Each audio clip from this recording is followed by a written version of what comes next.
खबर दिल्ली से बड़ी खबर है। फोन टैपिंग मामले में लोकेश शर्मा को जमानत मिल गई है। कुछ देर पहले जानकारी आपको दी थी लोकेश शर्मा की गिरफ्तारी हुई, लेकिन अब बड़ी खबर यह है कि लोकेश शर्मा को जमानत मिल गई है और कोर्ट से अग्रिम जमानत लोकेश शर्मा को मिल गई है। दिल्ली क्राइम ब्रांच ने कुछ देर पहले जानकारी आ गई थी जब गिरफ्तारी उनकी हो गई थी।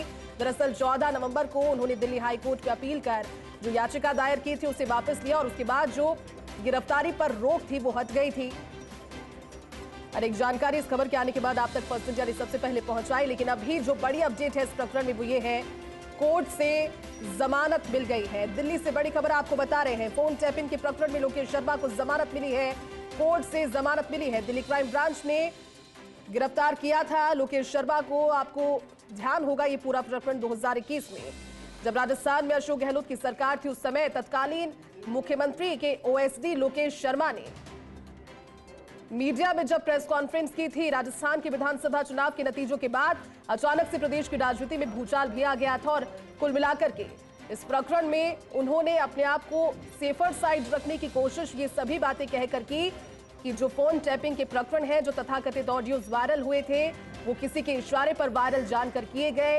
हालांकि इस पूरे प्रकरण में दिल्ली क्राइम ब्रांच उन्हें लगातार दिल्ली बुला रही थी, पूछताछ के लिए वो पहुंच भी रहे थे, प्रश्नों के जवाब दे रहे थे और घंटों घंटों उनके साथ प्रश्न किए जा रहे थे। सभी जानकारियां दिल्ली क्राइम ब्रांच की टीम ने जुटाई। हालांकि लोकेश शर्मा ने खुद 14 नवंबर को अपनी उस याचिका को वापस लिया था जो उन्होंने हाईकोर्ट के सामने, दिल्ली हाईकोर्ट के सामने दायर की थी। और अभी जानकारी जो मिल रही है वो दिल्ली क्राइम ब्रांच ने जब गिरफ्तारी की उससे बाद अब कोर्ट की ओर से लोकेश शर्मा को जमानत मिल गई है। पूरा प्रकरण समझिए। राजस्थान में पॉलिटिकल क्राइसिस के समय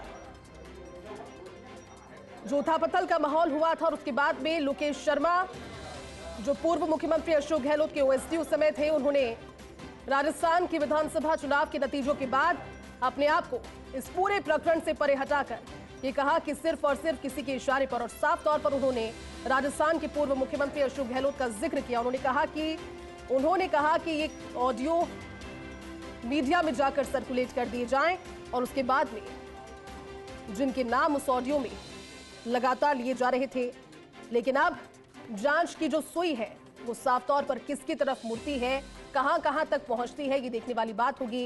ये प्रकरण बड़ा पेचीदा इस घटनाक्रम के बाद हो गया क्योंकि कुछ देर पहले गिरफ्तारी हुई, इसके बाद भी अब कोर्ट की ओर से जमानत मिली है। देखने वाली बात ये होगी कि पुलिस का लाइन ऑफ एक्शन इसमें क्या रहेगा, दिल्ली क्राइम ब्रांच का अगला रुख क्या रहेगा, क्योंकि लोकेश शर्मा ने प्रेस कॉन्फ्रेंस के दौरान जब मीडिया से मुखातिब होते हुए ये भी कहा कि उन्हें यह भी कहा गया था कि जो पेन ड्राइव है, जो ऑडियो क्लिप्स है, उन्हें नष्ट कर दिया जाए और उस समय अपने बचाव के लिए उन्होंने कहा कि उन्हें नष्ट कर दिया गया है, लेकिन वो सबूत के तौर पर उन्होंने अपने पास रखे। अब ये किस तरह का, हालांकि राजनीतिक घटनाक्रम से जोड़कर देखा जाए तो प्रदेश की राजनीति में जब से इस मुद्दे की गूंज उठी है, ये मुद्दा लगातार सुर्खियों में हर बार बना रहा है। आरोप प्रत्यारोप का दौर चलता रहा है भारतीय जनता पार्टी और कांग्रेस के बीच में, लेकिन ये बड़ी खबर आपको बता रहे हैं लोकेश शर्मा को जमानत मिली है कोर्ट की ओर से।